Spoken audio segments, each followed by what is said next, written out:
Hello, I am Meffan and I'm a yoga teacher here to show you one of my favourite breath techniques. So obviously, as you know, what we're going through at the moment is a really hard time and it's bringing up a lot of stress and anxiety for so many of us.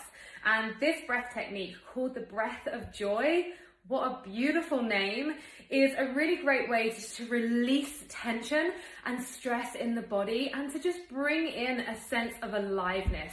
So I'm going to show you how this breath technique works. Stand up. From your standing position, you're going to look like you are conducting an orchestra. We're going to take 3 inhales. So we'll go inhale, arms up, inhale, arms out, inhale, arms up, and then exhale, release it all the way down and come back up again. So I'm going to show you and then you're going to do it. Are you ready?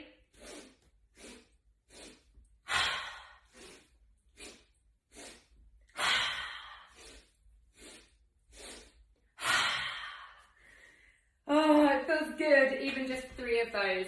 So I recommend either just watching this again and doing it with me, or just knowing what you've got to do and taking a moment and go for 10 rounds by yourself. I hope that you enjoy it. And of course, comment below and let me know how you get on.